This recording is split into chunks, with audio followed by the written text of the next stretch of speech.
Good evening, Fernwood. It is your friendly neighborhood sullen teen Neil, and it's time for us to learn that with great platform shoes comes great responsibility with another episode of Mary Hartman, Mary Hartman. We're watching episode 274 today from April 21st, 1977. We've been saying a lot of hellos and goodbyes this week, so why don't we check in before we greet a new episode? Loretta and Charlie are still getting used to the feral child that they have taken in. They're still not sure exactly how to deal with this. In fact, Loretta believed that perhaps the child was deaf, and Charlie tested that and came to the same conclusion until they heard some dogs barking outside, and the child definitely heard that. Loretta tried to feed the feral child some cereal, which the kid really didn't want, so he ran into the kitchen and grabbed something that he liked. And that was some raw steak. Over at the factory, clandestine white supremacist Vernon Bales was getting ready for a glorious Guardians of Good meeting. Tex was confused about Vernon's approach to dealing with Tom Hartman, who has started to oppose the GGG. And Vernon lightly says that they are just playing nice so that everyone else will go along. Mack arrives with his injured ankle, and George has nothing nice to say since he believes that Martha and Mack were hooking up. Then Vernon addresses the group to talk about Tom Hartman, and Charlie suggests using the money that they got from the telethon to help Tom get out of jail. Of course, Vernon and Tex have no interest in letting Tom out of jail, so they use the delaying tactic of nominating George for the position of looking into it. And they end the meeting with a rousing cry of the glorious Guardians of Good, and then Vernon states very clearly to Tex that they really want Tom to take the fall for the murder and for him to stay in prison, real prison, for a long, long, long, long, long, long time. And now that he's in jail, Tom is very clearly opposed to the GGG, and Police Chief Tex has no problem harassing Tom all the time that he's there. Tom gets a visit from Kathy, who says that Mary can't make it because she's getting too depressed by Tom's attitude. She did, however, bring the gift of some cartons of cigarettes and a good luck sign signed by most of the members of the GGG, and Tom has an appropriate response. And our second memorial in as many weeks, as Mary has gathered folks at the factory break room to memorialize Dewey. George is incensed that the break room is being used for things that are not lunch, as Mary begins her tribute to the very good man who was taken suddenly. George maintains his disrespectful stance, and Mary calls him out on it, telling him to keep it quiet. And after Mary is done eulogizing Dewey, Mack says that he wants to get the guy who did it, and George clarifies that guy would be Tom, as far as they know. And as the episode ends, Mary blows out the candle on Dewey's life. Well, everyone, looks like we are in some tough spots. I'm not sure what to expect today, so it's time to just start watching.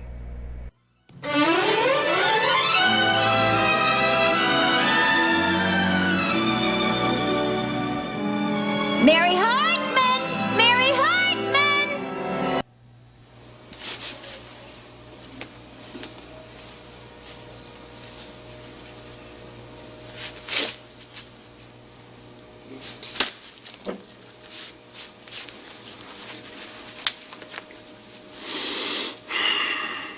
Moo, moo, moo, moo, moo, moo, moo, moo, moo, moo, moo.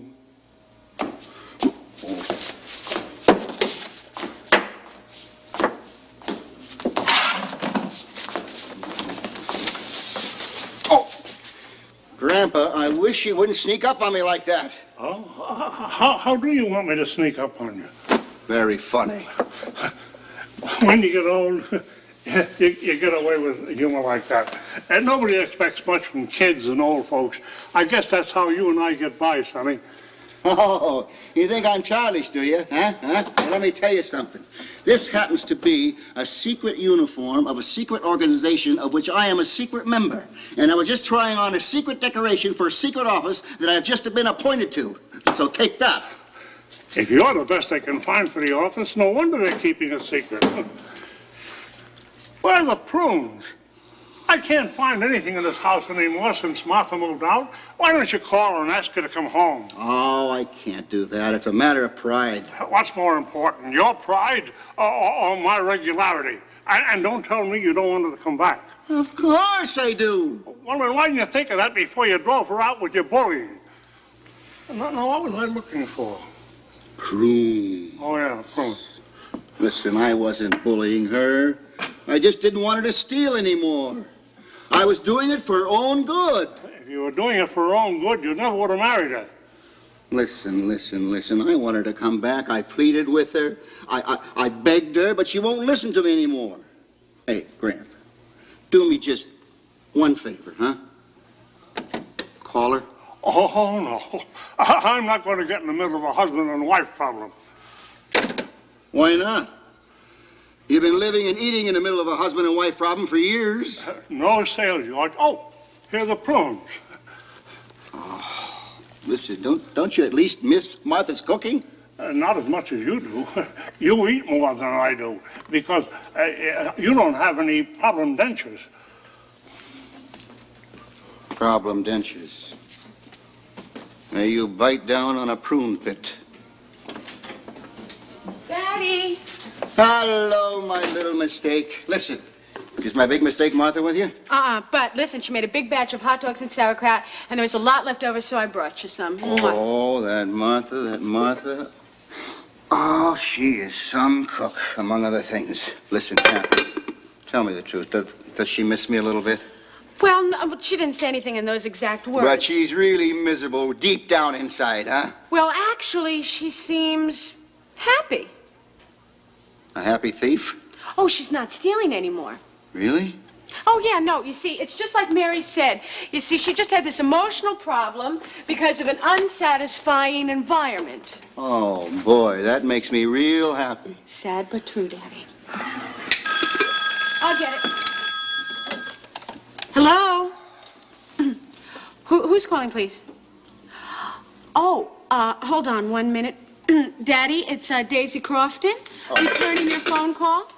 Who's Daisy Crofton? I'm your father. Give me the phone.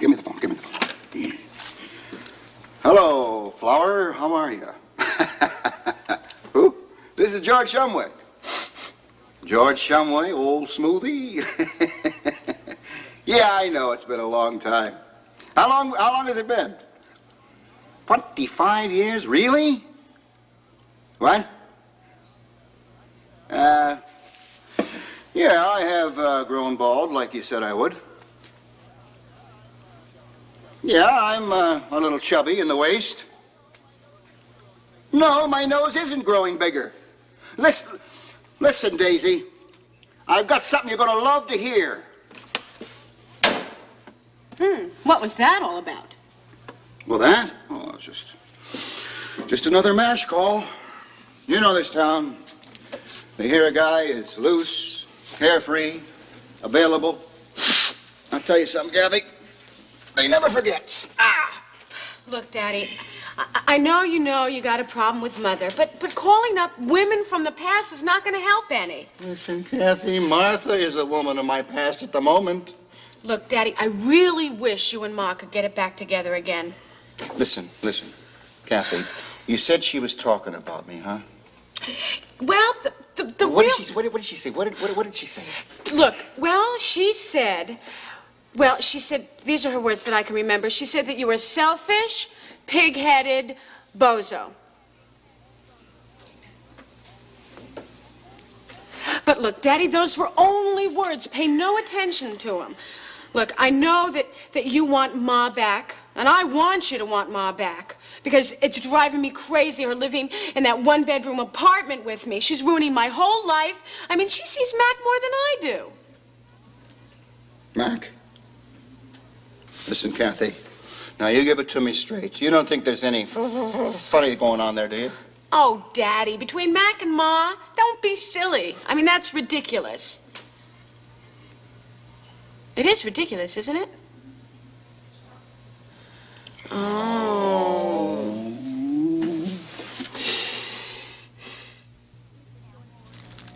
Now, Morton, this is going to be your new home, so I want to hang you where you are going to be the happiest. Now, let me see. How about up here? No? Then maybe over here. You like that better? Come in. Hey, Miss Shumway. Oh, hello, Mack. Kathy home? No, she's not here. What are you doing up there? Oh, just hanging up my plant. I'll be right down. Oh, for goodness sake. Thank you, Mack. Morton might have lost his life. Here, let me do that for you. So you want it, where you want it, right here? Yeah, right there. There we go. How's that look? That's really pretty. You know, George never cared much about my plants. Yeah, well, he probably had other things on his mind. For 35 years? No, I'm afraid George is not very sensitive. Could I borrow Howie's movie projector? Kathy said I might be able to. Oh, I guess so. Howie was very generous in his lifetime, so I guess there's no reason for him to change now. Thanks a lot. Thank you, Howie. Oh, Mack, don't go. Why don't you sit down and talk to me for a minute? All right. What do you want the projector for? Oh, well, the GGG's having a stag party tonight, and I'm responsible for the entertainment. Oh, so you're going to sing and dance and tell funny jokes and things like that? No, not exactly. What I was going to do is I was going to show a movie. Well, what kind of a movie is it? Oh, it's just a movie I thought the fellas, might be interested in. A travelogue? No, not exactly. Well, what is it then? Well, it's just it's a man-type movie. Oh, you mean like a porno movie? Yeah, well, something like that, yeah. You know, I have never seen a porno movie. No, ma'am, I'm sure you haven't. You wouldn't be interested in stuff like this. Why not? Well, it's raunchy. Oh, well, I'm used to raunchy things. Well, I don't know. Maybe you're not as delicate as you look. Now, in this, do they really, as they say, get it on? Oh, yeah, they get it on plus. Plus what? Plus, just all kinds of things. Well, maybe I'd better turn out the light so we can see it better, huh? Is that all right? You sure you want to see this? Well, sure, why not? Yeah. All right. I guess I could project it on that wall over there. Yeah. There you go. Here. Let me get it in focus here for you. Now that there, that must be one of the plus things. Uh-huh. Oh, I bet that is hard to do. And you could end yourself doing that. You sprain an ankle or pull a tendon or something. Yeah. Now there are 4 of them. 1, 2, 3, 4. That must get very confusing for them. Uh-oh, they're getting all tangled up now. They'll never get out of that. Well, they got out of it. Doesn't have much of a story, does it? No, ma'am, it doesn't. I'll tell you the truth. Well, thank you very much, Mack, but it's not what I expected at all. Oh, why not?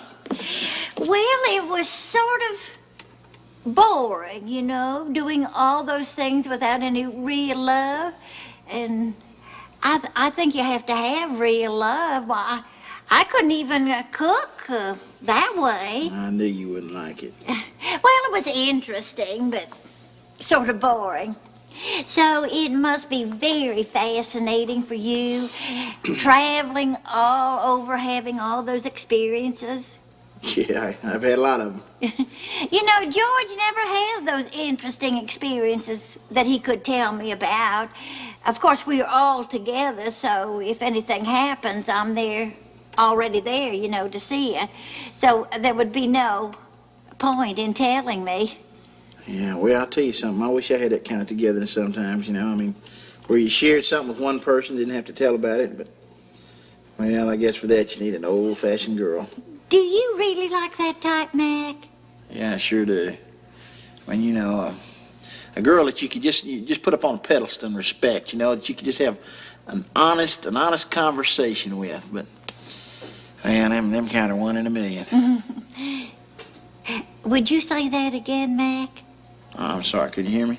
Oh, yes, I heard it. It's just that when you say things, well, your mouth looks so cute when you're talking. Does that sound silly?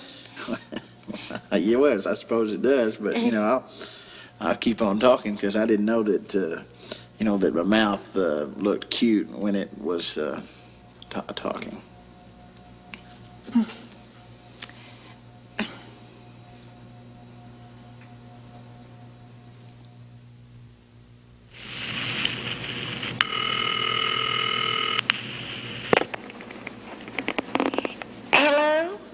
Hello, Ma. It's me, Mary. Do you know what time it is? No, and I don't want to know. Oh. Why can't you sleep? 'Cause I'm lonely, Ma. 'Cause Tom's not here and I'm all alone. It's like trying to walk on one foot. Well, why don't you come over here and sleep with Kathy and I'll sleep in your bed? Oh, Ma. I just called up for some advice. That's all. I just want some advice. And if there's anyone I thought I could turn to for advice on being alone, it was you. Let me talk to Kathy. I think she's asleep. Oh, wake her. It's important. Kathy? Huh? Kathy? What? Telephone. Hello? Kathy, you've had a lot of experience in bed, right? Huh? It's me, Mary. See, Mary, you've spent a lot of time sleeping with people and then not sleeping with people, right? So you know how to make the adjustment, right? What adjustment? Well, when someone's suddenly not there to sleep with, you know how to do that, right? Mary, I can't answer. Not at this hour. Do you know what time it is? No, I think Ma does, though. Mary. What? Goodbye.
Hello?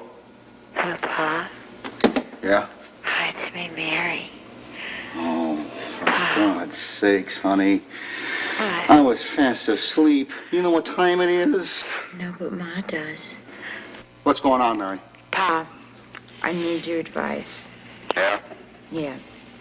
I can't sleep. I'm very lonely, and I just can't sleep. I know what you mean. Neither can I. What are you talking about? You were just fast asleep. Yeah, but I was dreaming I was awake. Sorry, it was dreaming. No, Pa, I don't know what to do. I'm really lonely. What should I do? Listen, Mary, I love you. Yeah. Isn't Heather home? Heather! Heather, of course it's a Pa, I'll speak to you tomorrow. Goodbye. Hello? Hello? Hello? Heather? Heather? Sweetheart, could you come here for a minute? What for? Oh, I just want to talk to you. All right.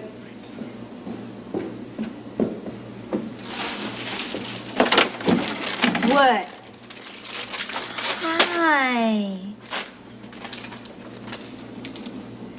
Oh, I just wanted to see you, know. Come on in. Come on in. I just thought maybe, we could spend a little time together and, maybe even snuggle. Like we used to when you were a tiny little baby and, it was you and me and, your daddy by my side instead of in a jail cell. Do you know what time it is? What does everyone have this thing about time for? Come here, Heather.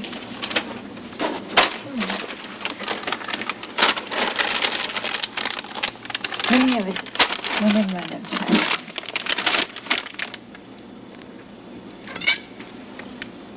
This is the last Coke in the house. You better get some more tomorrow. Heather, would you do me a very big favor? What? Would you sleep with me tonight? What for? Lonely? Okay.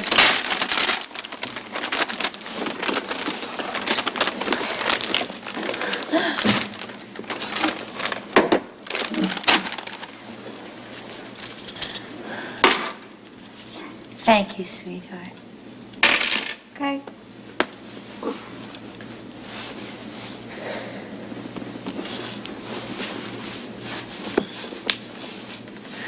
We haven't done this in so long. Night. Night.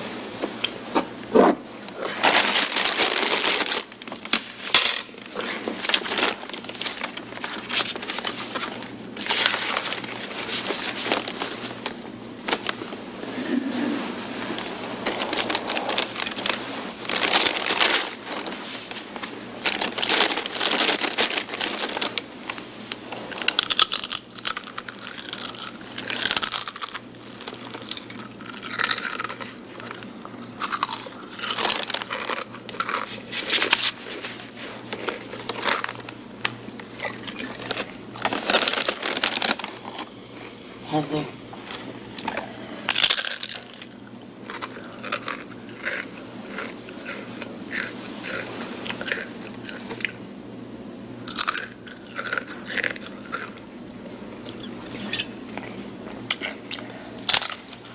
Heather, sweetheart. Heather. No, it's nothing.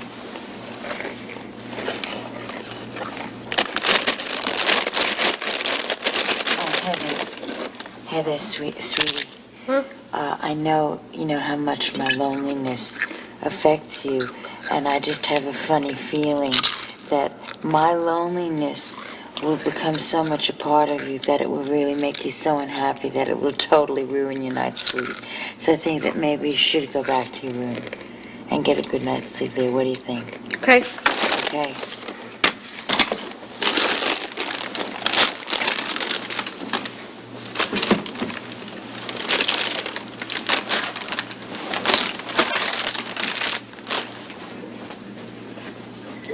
Bye.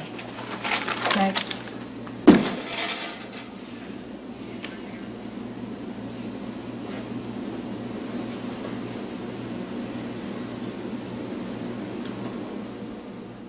And we have a lot of George and Martha today, with George getting gussied up for, well, we're not exactly sure what, but he's in his GGG gear.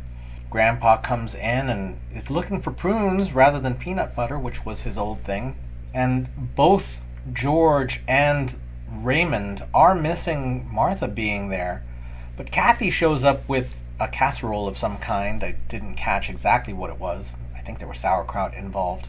And says that she's not coming back, that George is still a jerk. And I'm a bit odd. I feel a bit odd about that because Martha moved out after George said that she was kleptomaniac, and I don't think in that scene at least that he was being especially rude. There has been some time where Martha did acknowledge and heal from her kleptomania. And maybe it's that she no longer lives with George, that the kleptomania was a symptom of living with someone that was making her unhappy. I guess just based on that scene, I don't think he was being so much more rude or mean than he is in so many other times. Like, she just left because George took the police officer's side in that case. And it really feels like Kathy is kind of sick of having Martha around in her apartment as well. And George and Kathy are a bit unsure about the relationship between Martha and Mack, which is the scene that we see next, right? Mack is looking for Howie's film projector in the days before VCRs and the videotape boom of pornography. This was the time in the 1970s, a very short time, when it was very acceptable to go out to an X-rated film as a date. And I mean X-rated in this case meaning porn, not meaning that short-lived X rating from the MPAA that said that a film was a little more adult. I feel like for a short time, Clockwork Orange was considered an X-rated film. And that was replaced by the NC-17 rating, I feel like, in the late 80s at some point. But there was an actual X rating, but typically the things that we think of as X-rated films are just porn. You know, they'll call it triple X. Not sure if there was a double X rating at some point, but triple X was the thing that people knew was definitely hardcore pornography. And this is Martha and Mack getting to know each other, and really, Martha is pretty open-minded when it comes to the porn. She watches it, and it's pretty dull. She's watching with Mack on what would have been reel-to-reel porn, as it was marketed back in those days, stag reel, which, you know, predate everything that we have today in terms of pornography. And Martha's response to the film is that it's kind of boring. I don't know exactly. I feel like I might have seen some vintage clips at some point from the early days, and I don't exactly know, you know, it's pretty hard to say what they actually were seeing. There were at least 4 people that Martha seemed to count. And Mack is, of course, uncomfortable at watching a stag film with his girlfriend's mother, which makes sense, but then it gets to some sense of admiration between Martha and Mack, and it's a little bit confusing because Martha's recognizing things that are attractive about Mack, and Mack is appreciating being recognized, but it's pretty unclear exactly what that means. And maybe if you take it the wrong way, this could be, or maybe it's the right way, because who knows what's going to happen. This is some kind of flowering, budding relationship between Martha and Mack, which is a bit odd. Odd because Mack is dating Kathy. I don't have anything against age differences, but Martha's also still married to George, and she has taken that relationship pretty dearly for a good portion of the series. But now she's not living with George, right? I guess, would they be separated? Not in a legal sense necessarily, but separated in terms of their living. I don't know. And then we see Mary reaching out to her parents. And that would be Martha first, who, you know, asks, do you know what time it is? And Mary doesn't want to know. But Mary is feeling that loneliness. And her parents have their own way to deal with their loneliness, right? George, it's been established that George is very lonely in general. Even when Martha was living with him, he still felt loneliness. And now Martha is in Kathy's place, and she's dealing with loneliness by being surrounded by Kathy and Mack. But Mary doesn't know how to handle this. She's almost always had Tom sleeping in bed with her, other than some problem areas in their relationship back in season 1. And also that time when Mary was in the mental hospital, right? That's a different situation. But in that bed, it was Tom and Mary. And now Tom's not there. And Kathy doesn't want to have anything to do with that. It's too late, too late in the night. And then Mary calls George, who has his shotgun reaction, and then brings up Heather. Once Mary realizes that Heather's in the house still, which is odd because, you'd think that the person in the house is someone you'd recognize, was there. Well, Mary calls Heather over, hangs up on George, who is still dealing with his loneliness. Heather comes over, and we know that the relationship between Mary and Heather is not healthy. But honestly, when Mary said, "Will you sleep with me because I'm lonely?" I thought that was really tender. That Heather really didn't seem to care too much and did just jump into bed. She didn't react in a negative way. Well, that seemed a little bit hopeful. Then we get the chips, which go on for a little bit. Mary had been eating Ritz crackers, so I figure eating chips in bed is not too different, except that Mary is not too happy about the noise and sends Heather away.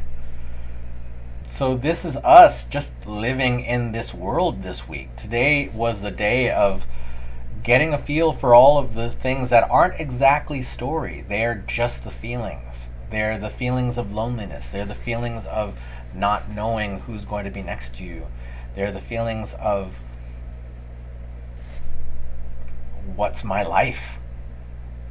And that's where we are, everyone. So thank you so much for watching with me. Thank you so much for leaving your thoughts, feelings, and impressions in the comments. Thank you for learning that with great platform shoes comes great responsibility. And we will see you tomorrow night in Fernwood.